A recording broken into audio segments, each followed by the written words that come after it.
Hey, Zero. So glad to see you again. Once upon a time, someone called me, or told me, I should say, I didn't have to be Mother Teresa. Mother Teresa did a lot of good things in the world and was recognized for it. And I believe was canonized even as a saint. I don't know if that'd be good to be a saint or not. There could be some pluses and some minuses about that. I laugh because I wasn't trying to be Mother Teresa, but it did get me to thinking about my legacy. What am I leaving behind? What would I like to be known for? And the default for women seems to have been to have children, to be a mom, to be a wife, to be a spouse. And I wasn't feeling called to those things. So then what's my value? I will also say, to be fair, that when I've mentioned this before to women who are moms, and I say, well, you already have a legacy. I watch their eyes go up to the ceiling, and then they're saying, I don't consider that my legacy, which is interesting in itself, right? So nobody hands you a map. Um, it may not be something you already know. It may not even be anything you need. I remember in high school envying people who seemed to have it clear in their mind who they were and what they were going to be when they grew up. I dated a gentleman who astonished me with this because he knew he was going to graduate from college. Well, he was going to graduate from high school. He was going to graduate from college. He was going to get a job that he had already decided on what type of job. He was going to get married, and then he was going to have three kids, a set of twins, and another child. And it was always that last one. I was like, I'm not sure how you predict that, but okay. But he was firm. He was firm on that. I met him before he got married. Um, and I don't know if he got married, but he didn't marry me. So then what? What is your legacy? What's the map that you are building as you go? Mhm. Welcome to the fifth episode of No Skimpy Costume Required for women who are wanting help, moving from being in wasted space to becoming the shero of their own story. That means you, shero of your own story. I'm Murphy. Let's jump into it.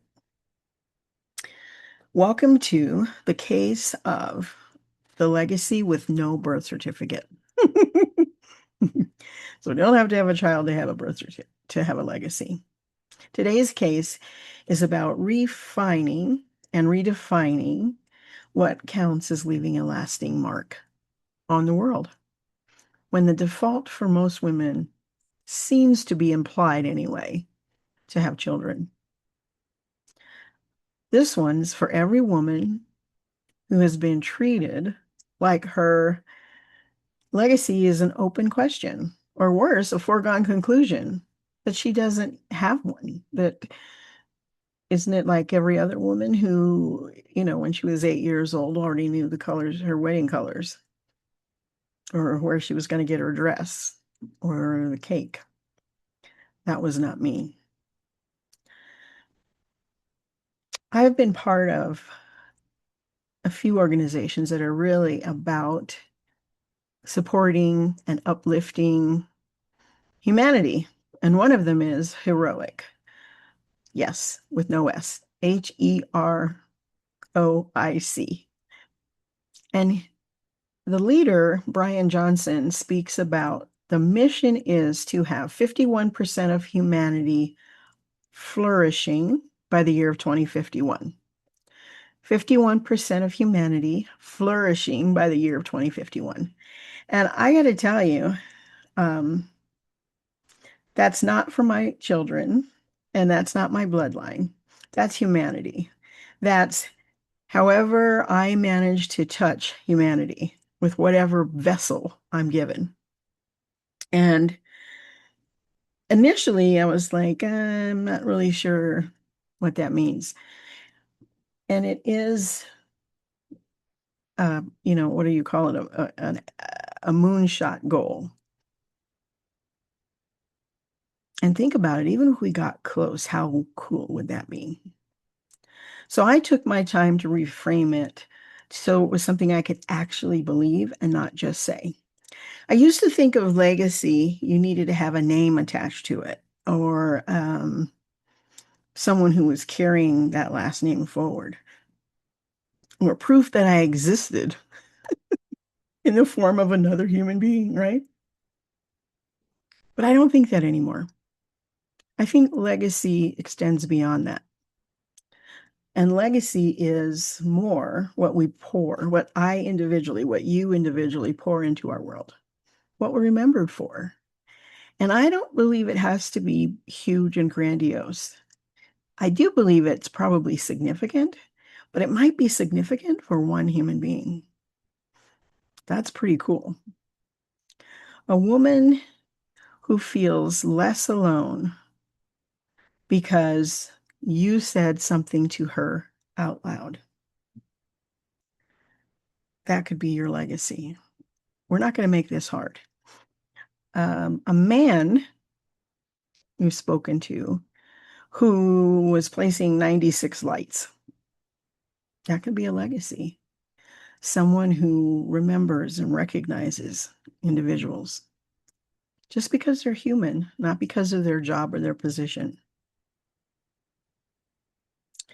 None of that requires a birth certificate to be attached to it, right? It just needs to be real.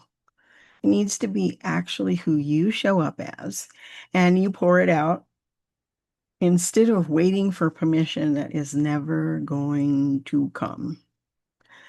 So what say you? Shall we create a legacy? I have lots of ideas on this, so we're gonna revisit this again. A dragon tale. A dragon tale is a story from the trenches. I like to pull something out of either my life or someone else's life. And in this case, I'm going to use Taylor Swift. At one point, a couple of years ago, I think, Taylor Swift was sitting up in the box at a football game watching her then fiance, or maybe just her then boyfriend, um, play football. And the camera swung around to her, and the audience, at least some of the audience, booed her. And wow, I thought that was really very powerful. She was unconcerned. She was undisturbed. She continued her conversation. She didn't become less of a person because of what someone else or someone's, lots of someone else's, thought or said about her. It's a really powerful way to show up in the world. And I believe that is, at least in part, her legacy to be, do, and have as she believes and not, is undaunted by mainstream beliefs or whoever's, the it person of the moment. She is, I think her phrase is, she wants to end up being on the right side of history, living on the right side of history, remembered for being on the right side of history, for doing good things. I applaud her for that. Now, let's talk about the mobile phone booth for this case. So the mobile phone booth, right, stems from Superman. When he needed to power up, he ran into a phone booth, came out in his leotard, took off, threw off his glasses, and he was ready to go. So I want you to have a mobile phone booth. And this is something that you can pull out anytime. It may just take a matter of seconds. It's a posture, right? It's a way of being in the world. This week, mobile phone activity is to name one thing that you're building or you're pouring out, right? Now, that has nothing to do with your bloodline. Humanity is in great need, it feels like. I got to tell you that this is my aside to that. When I was growing up, people used to say, "World's going to hell in a handbasket." Honestly, feels like they're saying that again. So I'm not sure what to make of that. It's like maybe people always think that. Nonetheless, whether you think humanity is doing pretty good now or not, I feel like we can always do more to uplift one another. And what are you doing? What could you do? Is it a relationship you need tending? Is there someone that you've been, oh yeah, I need to get back to her and I haven't done that? Is it someone that you saw on some social media platform that's going through a challenge and you just want to reach out and say, hey, hello? One of the pieces I'm thinking about, one of the actions I should say I'm thinking about taking is sending out more voice memos. And I'm the person who, when texting came along, I just thought, well, I'm not going to text. I'm going to write out a message and send it to you. Why wouldn't I just call you? Isn't it amazing how we change and evolve? However, I do enjoy a good voice memo because I get to hear someone's voice. I get to feel a certain more level of connection than otherwise. Consider if it's going to be a garden, or one of my favorite things is starting a Substack so we can put your voice out into the world.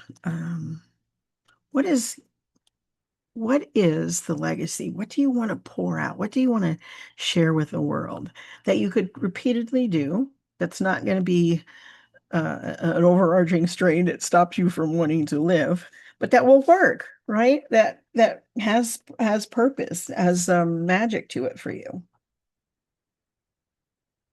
And right now, I'd like you to say, this is legacy too. Okay?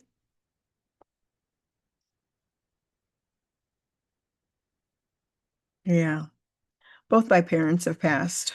And you're probably like, well, you're old, yeah. But the thing is, they passed like a year apart, 18 months apart, and I still hear them. I still am behaving impacted by them and what they have done in my life. And I just want to be encouraging as sheroes. You and I are much more conscientious about that.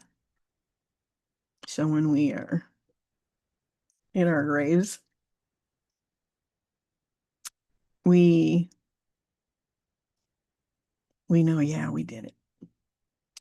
Sarah Van Branoff has a statement, and it is, I'm living my life as though it's for the last time.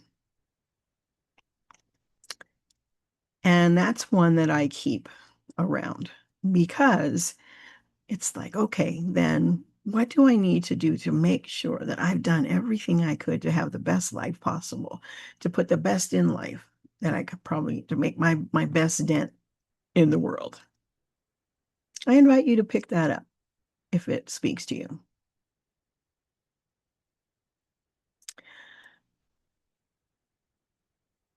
Now, for your quest for this episode, I want you to write one sentence about what you want to leave behind.